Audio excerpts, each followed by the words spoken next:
അവനിപ്പോ പ്രണയ സരോവരത്തിൽ സ്വപ്നങ്ങളാൽ തീർത്ത കളിവഞ്ചിയിൽ ഇങ്ങനെ ഒഴുകി നടക്കുക.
ഞാറട്ടെ ദേ, എൻ്റെ മുത്തശ്ശൻ വിഷമിക്കണ്ട. അടുത്ത ആഴ്ച 2-3 ലീവ് അടുപ്പിച്ച് വരുന്നുണ്ട്. അപ്പം ഞാനിങ്ങ് വന്ന് എൻ്റെ മുത്തശ്ശനെയും കൊണ്ട് കറങ്ങി അടിച്ച് നടക്കും. പോരെ? ആ വേണ്ട. ദേ, എൻ്റെ മുത്തശ്ശനെ പൊന്നുപോലെ നോക്കാൻ അച്ഛനും അമ്മയില്ല ഇവിടെ. പിന്നെന്താ? നോക്ക്, മുടങ്ങാതെ മരുന്ന് കഴിക്കണം. നല്ല ഉറക്കവും വേണം. കേട്ടല്ലോ? മോനെ ശ്യാമേ, 2-3 ദിവസം തികച്ച് വീട്ടിൽ നിൽക്കാൻ പോലും നിനക്ക് സമയമില്ല. എടിയെ പിടിയുന്നൊരു വരവും അതുപോലുള്ളൊരു പോക്കും. അതേ, ഒന്നിനും സാവകാശം കിട്ടാത്ത നിന്റെ ഈ രീതി കണ്ടാത്തൊന്നും നീ എന്തോ IAS പഠിക്കുകയാണെന്ന്. കുറച്ചു ദിവസമെങ്കിലും നീ വീട്ടിലുണ്ടാകണമെന്ന് ഞങ്ങൾ ആഗ്രഹിക്കുന്നത് തെറ്റാണോ?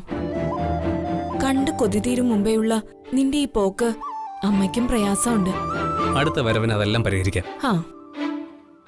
ഇന്ന് കോളേജിലൊരു ഫംഗ്ഷൻ ഉണ്ട്. അതിലെനിക്ക് പങ്കെടുത്തേ പറ്റൂ. എന്ത് ഫംഗ്ഷൻ? അത് എൻ്റെ ക്ലാസ്മേറ്റ് വർഷയ്ക്ക് കോളേജിലൊരു അനുമോദനം.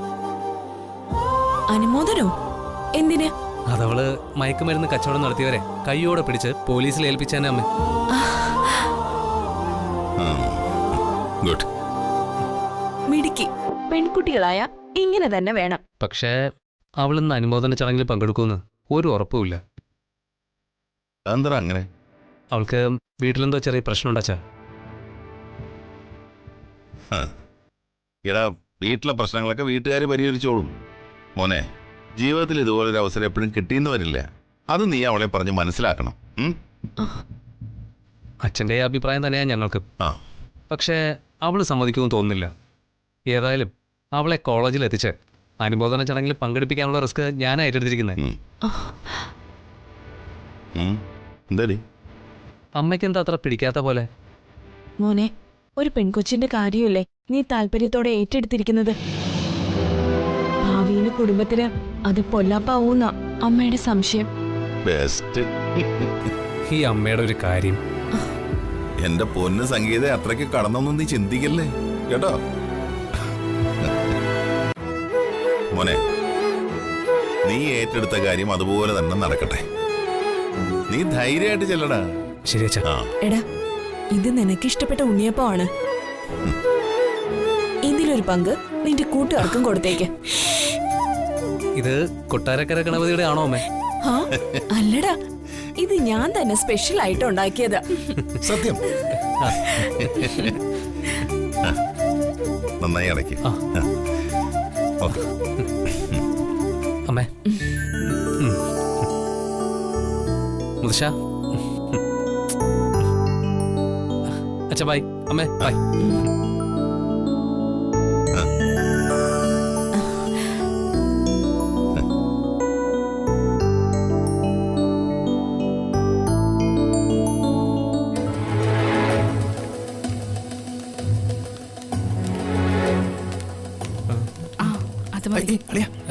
വർഷ,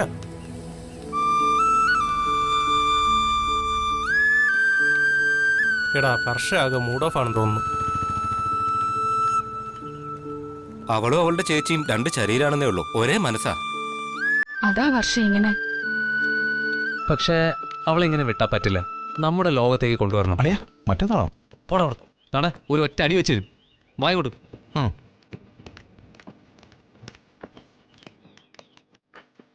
പക്ഷേ നീ ഇവിടെ വന്നിരിക്കുകയാണോ? ടേ, നാവിൽ കൊതിയൂർന്ന നല്ല നാടൻ ഉണ്ണിയപ്പം. ഇപ്പൊ വേണ്ട ശ്യാമേ, ഞാൻ പിന്നെ കഴിച്ചോളാം. പക്ഷേ നീ ഒന്ന് കഴിച്ചു നോക്ക്. ലോകത്തിലെ രുചികളെല്ലാം കൂടെ ഒന്നിച്ച് മിക്സ് ചെയ്ത അനുഭവം. എന്ത് നല്ല ടേസ്റ്റാ.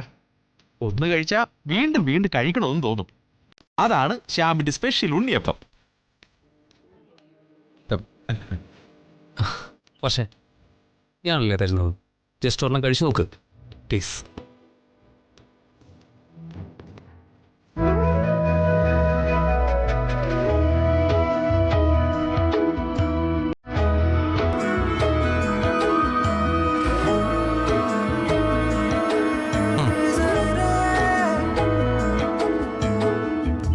എങ്ങനെയുണ്ട്? കൊള്ളാം. ശ്യാമേ, ഇത് ക്യാൻറ്റീനിൽ നിന്ന് വാങ്ങിയതാണോ? ഏയ്, ഇത് ക്യാൻറ്റീനിൽ നിന്ന് വാങ്ങിയൊന്നുമല്ല. ഈ ഉണ്ണിയപ്പം എന്റെ വീട്ടില് എന്റെ അമ്മയുടെ കൈ കൊണ്ട് ഉണ്ടാക്കിയതാ. ആണോ? സത്യം. എന്റെ അമ്മ ഉണ്ടാക്കുന്ന പോലെയുണ്ട്, അതേ സ്വാദ്. ഈ രുചി കണ്ടിട്ട് എനിക്ക് തോന്നുന്നു നിന്റെ അമ്മ ഉണ്ണിയപ്പം ഉണ്ടാക്കാൻ പഠിച്ചത് എന്റെ അമ്മയുടെ കയ്യിൽ നിന്നായിരിക്കും. അതിന് സാധ്യതയില്ല. ചിലപ്പോ നിന്റെ അമ്മ ഉണ്ണിയപ്പം ഉണ്ടാക്കാൻ പഠിച്ചത് എന്റെ അമ്മയുടെ അടുത്ത് നിന്നായിരിക്കും. അല്ലടാ, ഉണ്ണിയപ്പത്തിന്റെ കാര്യത്തില് എന്റെ അമ്മ പുലി. ഓ മതി മതി മതി മതി. ഒരു കാര്യം ചെയ്യാം, രണ്ടുപേരെയും വെച്ച് നമുക്കൊരു ലൈവ് ഫുഡ് ഫെസ്റ്റ് നടത്താം. എന്താ? ഒരു ഉണ്ണിയപ്പ മത്സരം, ഒരു കോമ്പറ്റീഷൻ. വിജയിക്ക് ആന വലിപ്പത്തിൽ ഒരു ഉണ്ണിയപ്പം ഫ്രീ, അല്ലേ? ഇതില് ചിരിക്കാനുള്ള കോമഡി ഒന്നും ഇല്ലല്ലോ. ഒത്തില്ല ഒത്തില്ല. You continue. ബാക്കിയുള്ള ഉണ്ണിയപ്പം ടിന്നോടുകൂടി ഞാൻ വർഷയ്ക്ക് തരുക. വീട്ടിൽ കൊണ്ടുപോയി അമ്മയ്ക്കും ചേച്ചിക്കും കൊടുക്ക. എന്റെ അമ്മയുടെ സമ്മാനമായിട്ട് കരുതിക്കോ. അങ്ങനെ ആയിക്കോട്ടെ. ഒരു മിനിറ്റേ. അങ്ങനെ ശ്യാമിന്റെ അമ്മ ഉണ്ണിയപ്പം ചുട്ടു എന്നതായിരുന്നു ഇന്നത്തെ ഡിബേറ്റിന്റെ വിഷയം. മറ്റൊരു വിഷയവുമായി മറ്റൊരു ദിവസം സന്ധിക്കുന്നതുവരെ നിങ്ങളോട് വിട പറയുന്നു പി മിഥുൻ. നീ വാമത്തെ, നമുക്ക് വേറെ പരിപാടിയുണ്ട്. വായി നോക്കിക്കാതെ വീട്ടിൽ പോടേ. വാടാ.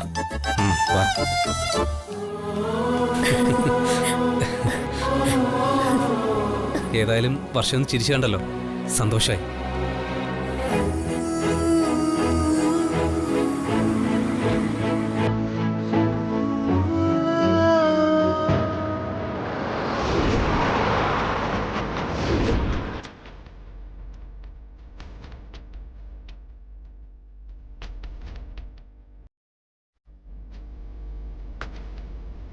പാവം വന്ദന,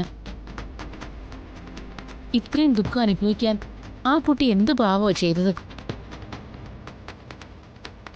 മാധവന്റെയും ചന്ദ്രികയുടെയും ഒക്കെ അവസ്ഥ ആലോചിക്കുമ്പോൾ മനസ്സ് വല്ലാതെ നീറുക. ഒരു സാധാരണ അപകടമാണെന്നാ കരുതിയത്, പക്ഷേ ഇതാരോ കരുതിക്കൂട്ടി ഉണ്ടാക്കിയ അപകടമാണെന്ന് ഇപ്പോഴാണ് ഞാൻ അറിയുന്നത്. ആ രാജീവ് കോടീശ്വരനായ ഒരു ബിസിനസ്സുകാരനല്ലേ? ബിസിനസ് സംബന്ധമായോ അല്ലാതെയോ ശത്രുക്കളൊക്കെ ഇഷ്ടം പോലെ ഉണ്ടാകുമല്ലോ. എന്തായാലും മനുഷ്യത്വം തൊട്ട് തീണ്ടിയിട്ടില്ലാത്ത ദുഷ്ടന്മാരാരെങ്കിലും ആയിരിക്കും ഇത് ചെയ്തത്. ഒന്ന് നിർത്ത്.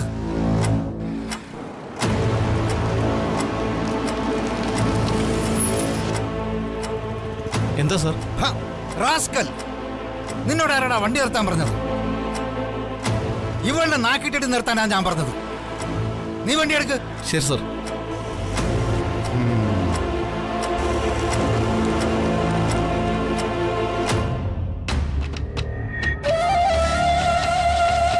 അതെ, രാജീവിന്റെ മരണത്തെക്കുറിച്ച് നീ ഇനി ഒരു അക്ഷരം മിണ്ടി പോരുത്. ഇത് നല്ല കൂത്ത്. ഇത്രയും നേരം ഇതിനെക്കുറിച്ച് അവിടെ സംസാരിച്ചിരുന്നപ്പോ നിങ്ങൾക്ക് ഒരു കുഴപ്പം ഉണ്ടായിരുന്നില്ലല്ലോ. പിന്നെന്താ ഇപ്പോഴൊരു ചാടിക്കടി? ഉണ്ടാതിരുന്നോണം അവിടെ. ആക്സിഡന്റ് കരുതിക്കൂട്ടി ഉണ്ടാക്കിയതോ തനിയെ ഉണ്ടായതോ അതൊന്നും നിന്റെ വിഷയമല്ല. പിന്നെ വീട്ടിൽ ചെന്നാലും ഇതിനെക്കുറിച്ച് ഒരക്ഷരം വേണ്ടി പോകരുത്. പറഞ്ഞ മനസ്സിലായോ?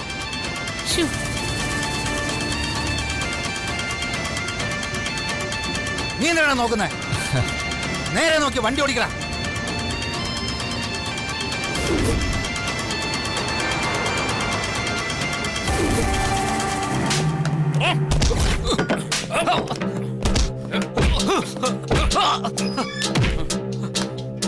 കൂടെ ഉള്ളവരെ ഒറ്റ കൊടുത്തിട്ട് ഇവിടെ വന്ന സത്യവാൻ കളിക്കുന്നു നാറികളെ.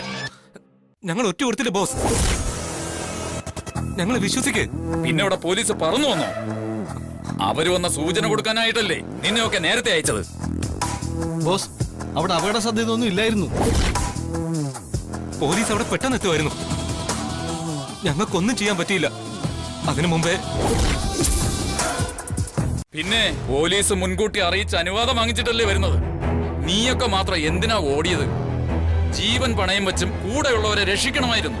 അതല്ലെങ്കിൽ ചരക്കെങ്കിലും പിടിച്ചു വാങ്ങി ഓടണമായിരുന്നു.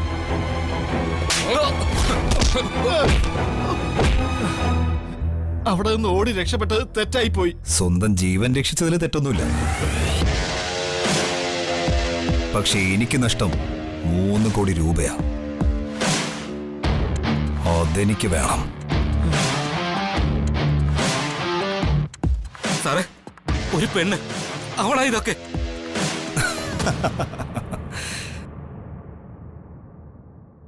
എന്റെ കോടികൾ നഷ്ടപ്പെടാൻ കാരണക്കാരിയായ ഒരു കോളേജ് പെണ്ണിന്റെ കഥയൊക്കെ ഞാൻ കേട്ടു. ഞാനവളെ കൊല്ലില്ല. പക്ഷേ എനിക്ക് നഷ്ടപ്പെട്ട കോടികളുടെ മുതലും അതിന്റെ പലിശയും ഞാൻ അവളിലൂടെ തന്നെ നേടിയെടുക്കും.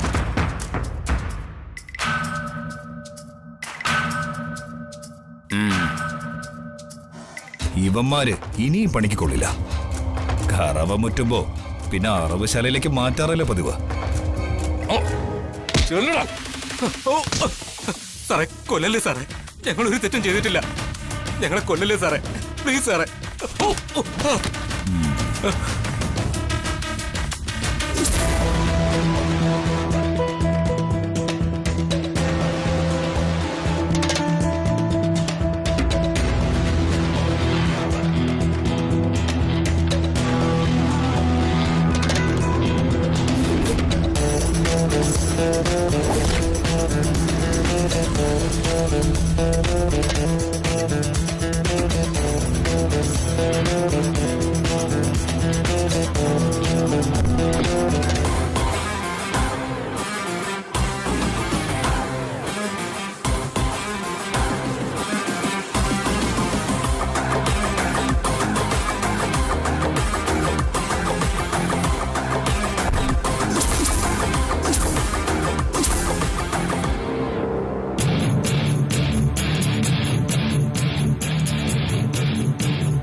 Hello sir, Hi. welcome.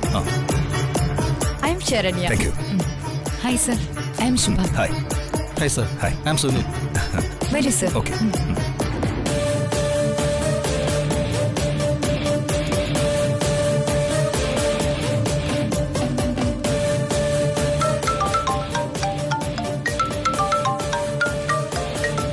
ഒരു ഇമ്പോർട്ടന്റ് കോളാ. ഞാൻ സംസാരിച്ചിട്ട് വന്നേക്കാം. നിങ്ങൾ പോയിക്കോളൂ. Okay sir. ഇതാ. Okay sir. ഹലോ.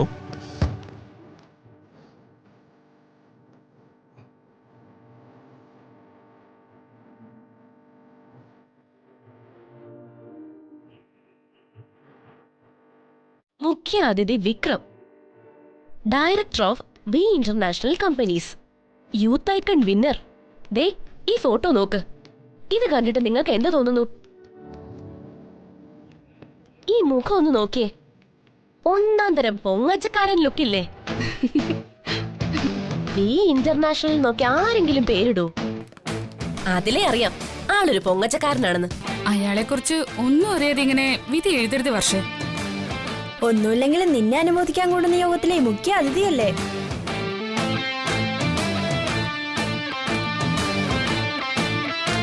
ഒരു ക്വാളിറ്റി ഇല്ലാത്ത ഒരാളെ കോളേജിൽ മുഖ്യ അതിഥിയായിട്ട് വിളിക്കോ? കാണുമ്പോ തന്നെ അറിയാം ആള് പണത്തിന്റെ പുറത്ത് കിടന്ന് ഉറങ്ങുന്ന ആളാണെന്ന്.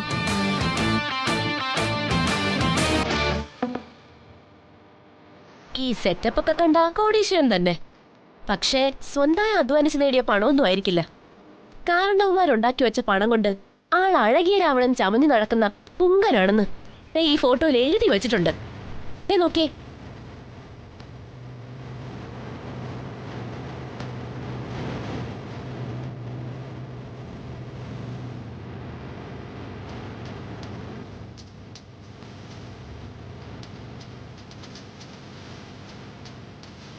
എനിക്ക് തോന്നുന്നത് ഇയാൾ കോളേജുകാർക്ക് ഇങ്ങോട്ട് പണം എണ്ണിക്കൊടുത്ത് മുഖ്യ അതിഥി സ്ഥാനം ചോദിച്ചു വാങ്ങിയതാണെന്നാ. യൂത്ത് ഐക്കൺ അവാർഡ് ജേതാവ്. ഇതും പേയ്മെന്റ് അവാർഡായിരിക്കും.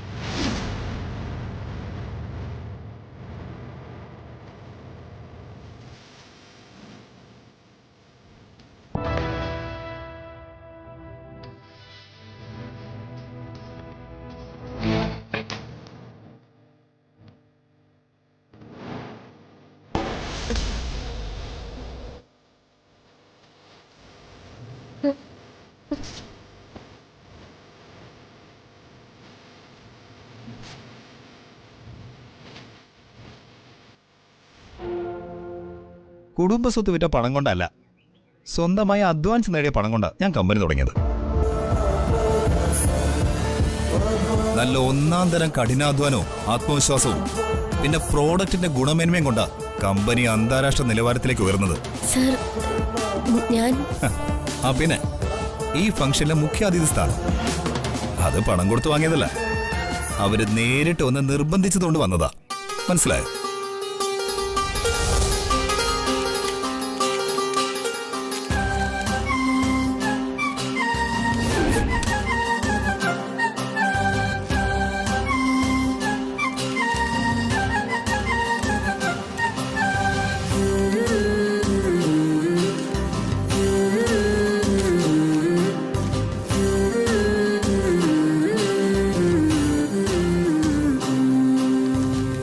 സാധനവും നമ്മൾ മനഃപൂർവ്വം വൃത്തിയേടാക്കരുത്.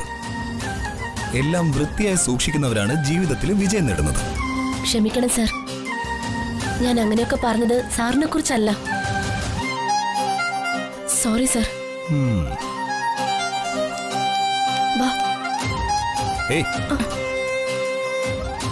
ആ കുട്ടിയുടെ പേര് വർഷ. വർഷ, നല്ല പേര്. ആളും അതെ, സ്മാർട്ട് ആൻഡ് ബ്യൂട്ടിഫുൾ.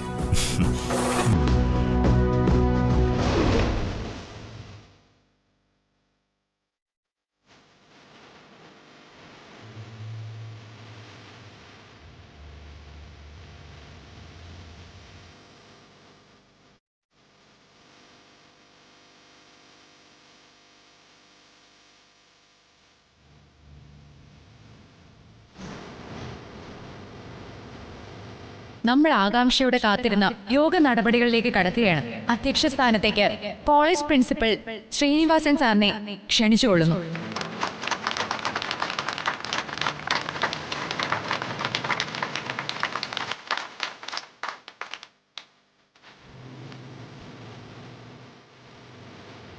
യോഗ നടപടികളിൽ ആദ്യം സ്വാഗതമാണ്. ഈ യോഗത്തിന്റെ ഏറ്റവും വലിയ പ്രത്യേകത എന്താണെന്ന് വെച്ചാൽ ഇവിടെ അനുമോദിക്കപ്പെടുന്ന ആള് തന്നെ സ്വാഗതം പറയുന്നു എന്നതാണ്.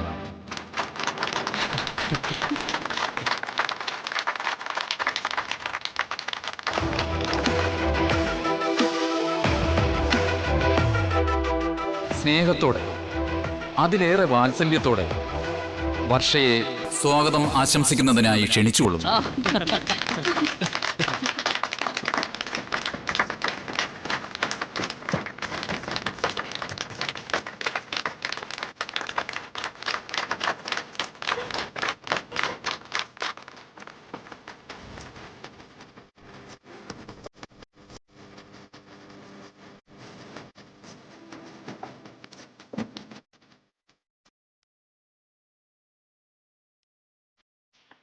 വേദിയിലിരിക്കുന്ന വിശിഷ്ട വ്യക്തികളെ,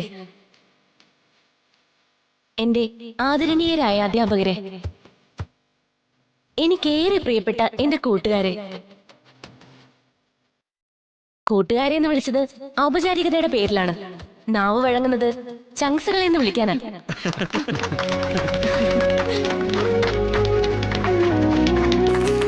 കൂടുതൽ പ്രസംഗിക്കാൻ അതിയായ ആഗ്രഹം ഉണ്ടെങ്കിലും പിന്മാറിക്കൊണ്ട് ഞാൻ എന്റെ കർത്തവ്യത്തിലേക്ക് കടക്കുകയാണ്. ആദ്യമായി സ്വാഗതം പറയേണ്ടത്